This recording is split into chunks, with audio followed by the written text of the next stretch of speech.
In 1968, we were the first family in our neighborhood to get a snowmobile. And when we did, we were more popular than a punch bowl at a barn dance. Neighborhood kids would come running out of their houses like it was on fire when they heard that snowmobile start up. And we didn't care that we was just going around in circles. All we cared about was that we was going. Within a few days, there wasn't a patch of snow around my house within a half mile that hadn't been flattened by that snowmobile. And I don't know how long it took mankind to figure out how to put a cart behind its horse, but it took us kids about 5 days before we figured out we could tow shit behind that snowmobile.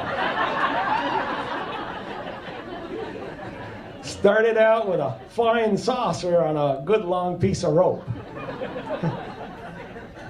But far and away, the best thing that we ever towed behind that snowmobile was this three-legged metal monstrosity that my dad made that we called the Iron Horse.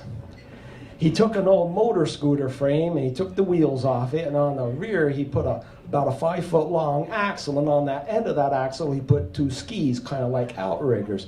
But my old man, you see, he worked at a bus garage as a mechanic, and what he used for skis was parts of a bus bumper. You know, a bus bumper's about this thick, and where it goes around the corners of the bus there, he used about the last 5-6 feet of that bus bumper out there for skis. And then he put another one out on the front under the steering column. Now the Iron Horse weighed about 3,000 pounds. But to lighten the design a bit, for some reason, he made the seat out of just a bare piece of 2x4.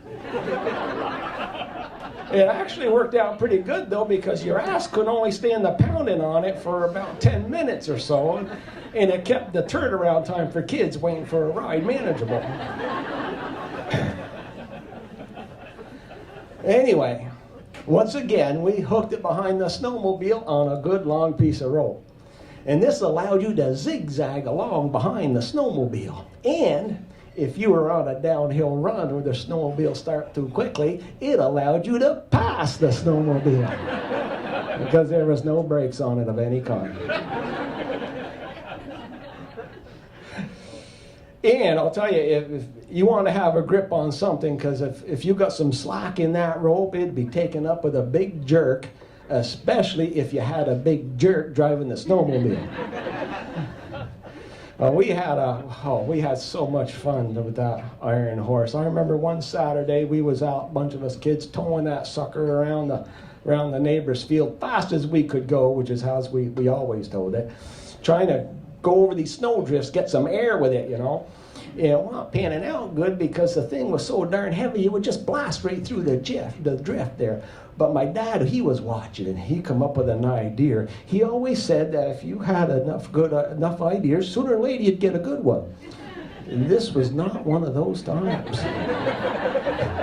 He went and got an old 4x8-foot sheet of plywood and a couple of 55-gallon barrels, and he leaned that plywood up against the barrels there, and he shoveled some snow onto it. And voila, we had us a doozy of a launching ramp. Of course, now we had to draw straws to get a test pilot, and my older brother won, or lost, depending on how you look at it.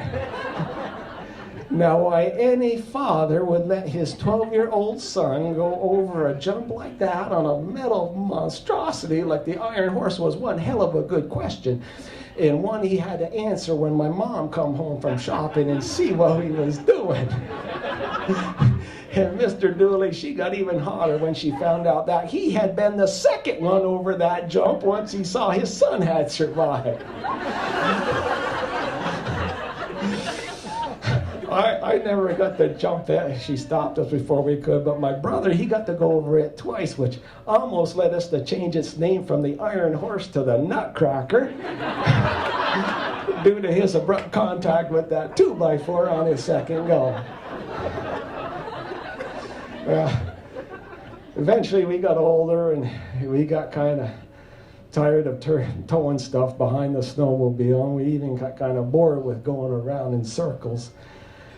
But I've noticed that there's a lot of things in life that have us going around in circles, and sometimes those things can bring you back to something good and wholesome and joyful. Because just a little while ago, I was out in the barn with my 5-year-old grandson, and he points at this thing over in the corner. He says, "Grampy," he says, "what's that?"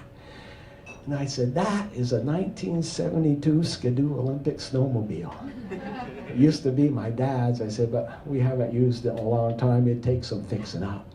And his eyes got real big, and he says, "Grampy," he says, can we fix it up and use it?"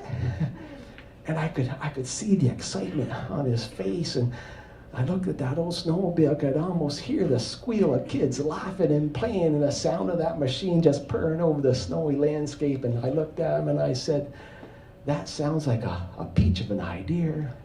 And if we do, we're gonna need us a flying saucer and a good long piece of rope." Thank you.